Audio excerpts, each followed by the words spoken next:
This is the forward reverse lunge. We're combining a forward lunge with the reverse lunge with a hovering transition. This transition is arguably the most difficult part, or the trickiest part after your legs get a little bit tired. Really try to stabilize your body as you transition from that reverse lunge to forward and back.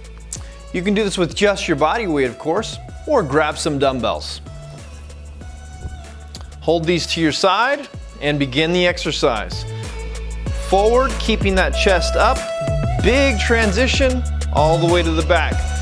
Make sure to stabilize your body so you don't put that foot down and you smoothly transition into the forward to the reverse.